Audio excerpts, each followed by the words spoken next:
just got done with pretty exciting, pretty interesting, and surprising game.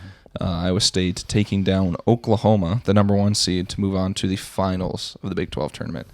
I mean, could you really ask for just a more storybook way that they're playing out? Beating Baylor, then beating Oklahoma, and now they're facing Texas again in the Big 12 championship. Yeah, it's playing out a lot like last year, really, because we talked about it before that, they're facing Baylor. They beat Baylor. Facing Oklahoma, they just beat Oklahoma. And now it's a rematch of last year's Big 12 championship game against Texas. And I was talking about this earlier, too. Iowa State, we'll get into the Oklahoma game here, but Iowa State has a unique opportunity because Oklahoma and Texas are both on their way out of the Big 12. Iowa State takes down Oklahoma in its last Big 12 game, has the chance to take down Texas in its last Big 12 game. Yeah, and I mean, I was kind of expecting more SEC chance after that too, because I like that you bring that up, that they could beat the 2 teams leaving for the SEC in their final year in the conference. But I mean, Texas is a really tough team, and I mean, Oklahoma was a really tough team. I think what it seemed like, it was just a day that Iowa State could not miss, and Oklahoma just could not hit, which there are days like that, and maybe Hilton South kind of bled into that, but it really just, Iowa State just shot lights out. Yeah, the whole time you were kind of waiting for Oklahoma to kind of have this surge offensively, and they had it in moments where they're hitting, back-to-back threes, even 3 in a row, but at that point, Iowa State's up like 15. I mean, they had a, 10-point lead at the end of the first quarter. I mean, it was crazy. Yeah, I mean, I think we expected it to be a close game. Like, I was like, it's probably going to come down to the buzzer if they're going to win this. But, I mean, Iowa State's sinking 3 after 3. They're feeding Audie in the lane. She's kind of just having her way in there. And then on the other end, Oklahoma's trying to create offense wherever they can, and they couldn't find anything down low. They were not hitting things from deep. I mean, their mid-ranges were falling, but when you're going 2s and Iowa State's coming back with 3s, the game kind of got out of hand pretty fast. And the tone was set in the first quarter. I mean, it started a little slow. It was even for a little bit, but then Iowa State breaks out to a 12-0 run, holds Oklahoma to 21% shooting in the first quarter, and it just took off from there. Iowa State was increasing their shot percentage in every quarter, and it was crazy to see. They shot over 50% from 3 today. Yeah. That's incredible.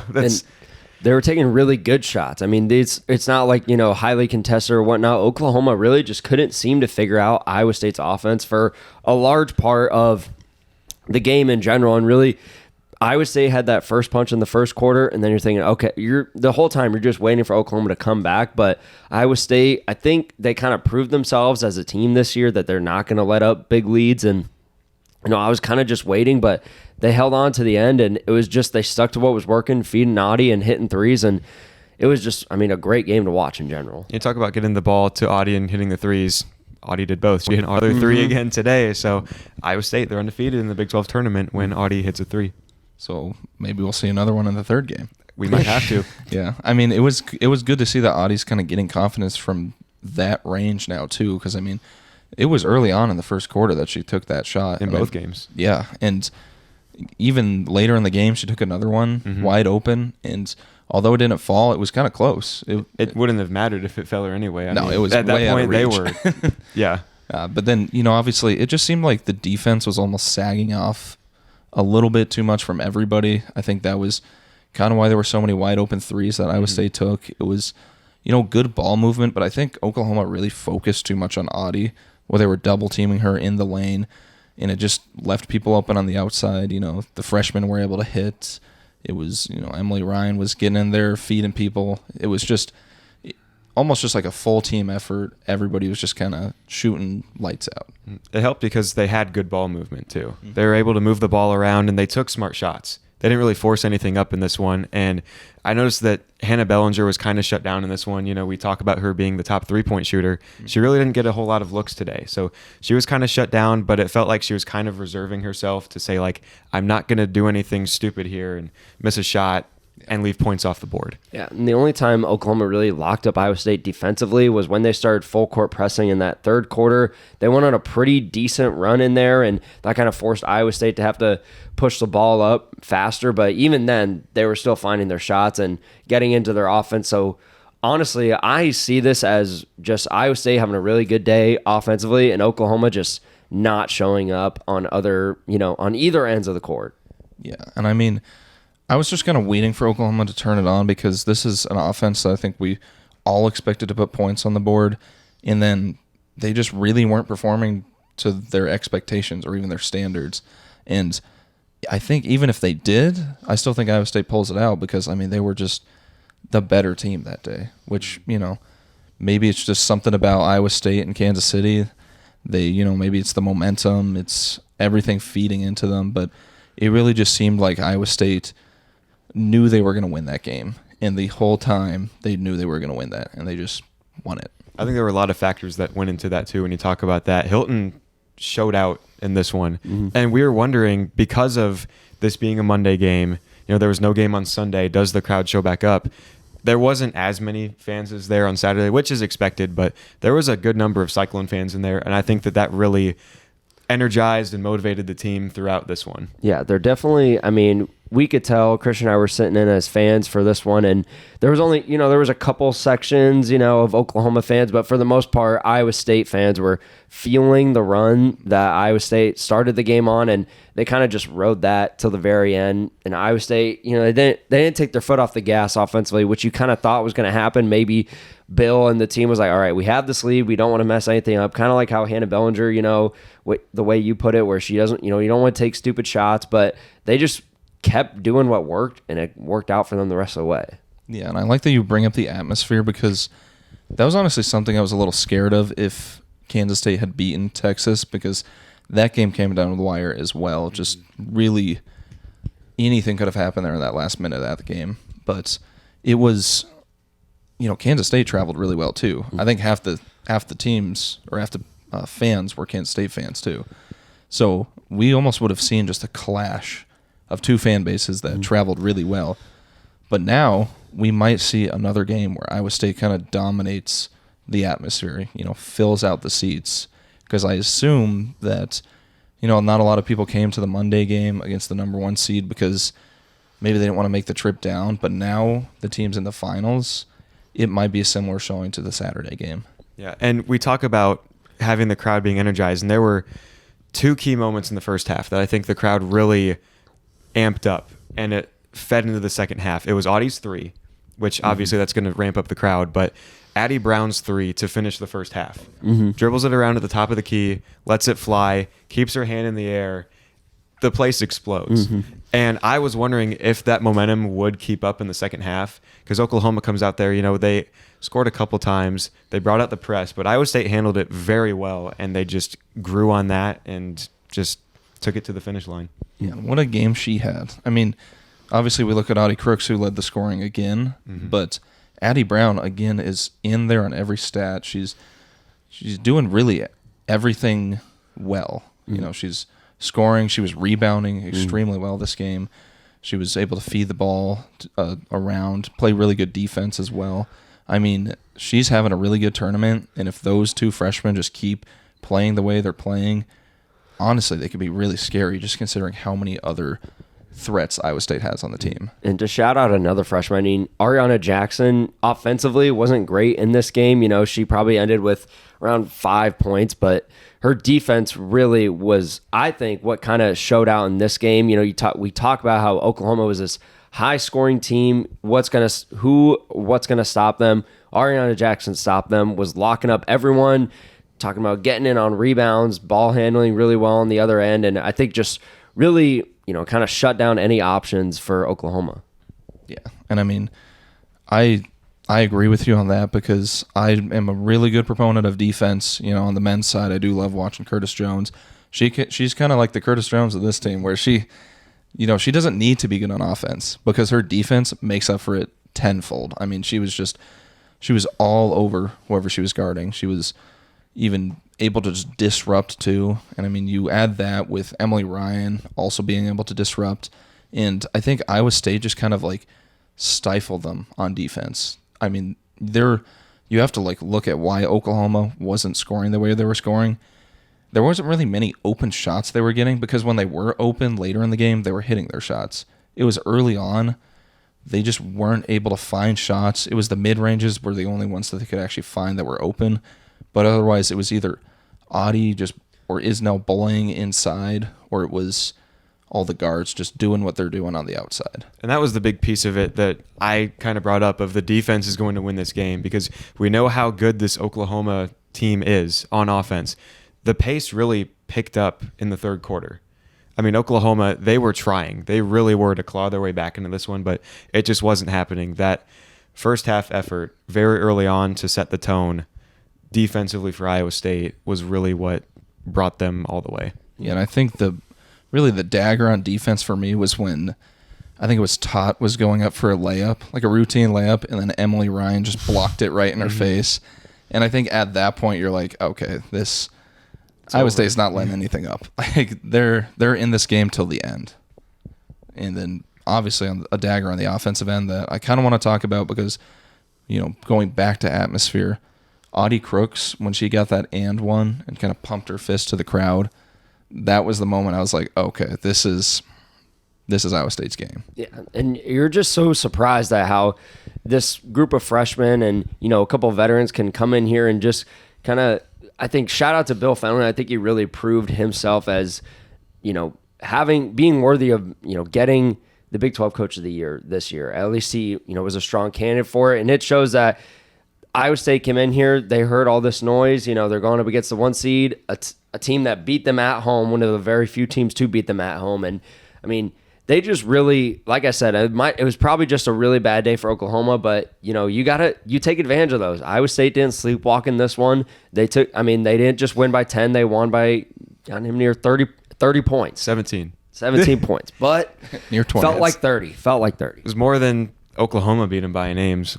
Oklahoma won that game by 14. So when you look at it, Iowa State outscored Oklahoma this year. But like you said, I think that this group really has rejuvenized Bill Fenley this season because we know that he lost a ton of key pieces to the transfer portal, to just leaving because they were seniors, and there was a lot of unknowns, and I don't know what he was probably thinking entering the season of what the expectations were going to be.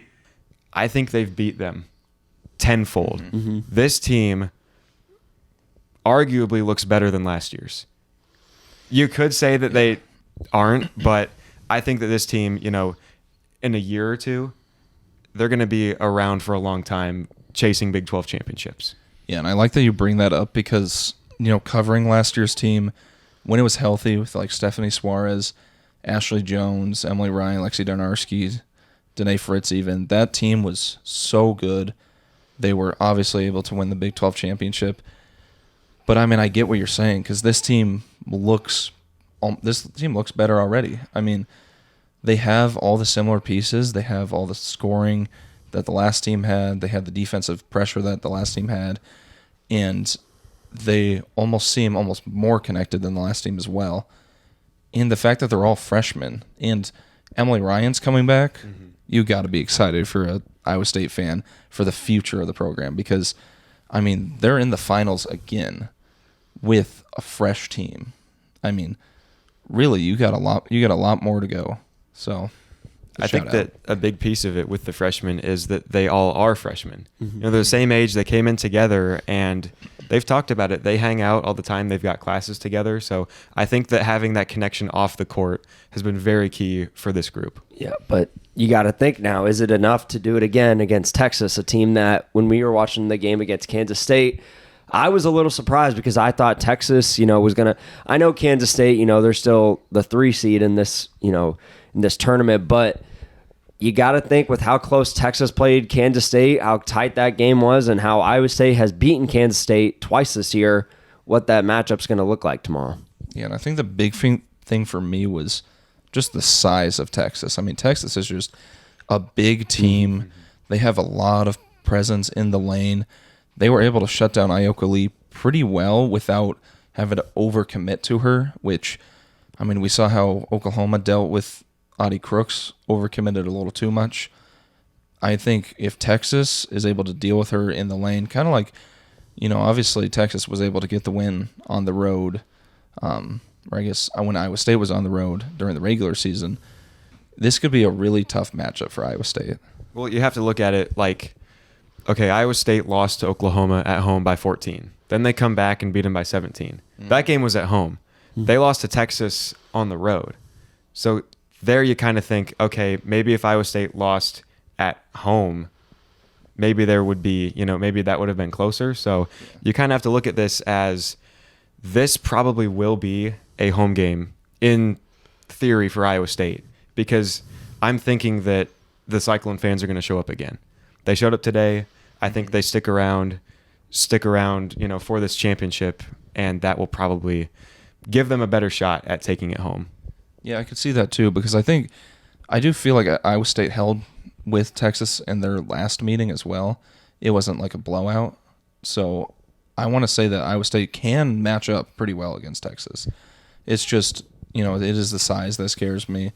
It's Texas's ability to score from pretty much everywhere that scares me. I mean, Booker is just really good wherever she's taking a shot from. So, but I also just saw Iowa State put a beating on Oklahoma and score from everywhere. So I'm kind of just in the air of how I want to feel about this game, because I'll be honest, I didn't see them being in this situation that they're in. Yeah, and I mean, just thinking back now on that Texas game, you talk about the matchup size-wise, they dealt pretty well with it. I do remember for the first 3 quarters, they were still hanging around in that game, and it was really the fourth quarter that kind of got away from them. But this whole different situation, being at a neutral site with Iowa State fans, like you said, Brett, probably just going to overcrowd the Texas fans as well. But, maybe Iowa State can hold on to this hot streak that they're going on in here. But, I mean, Texas got some really big scorers and real good dogs over on their side as well.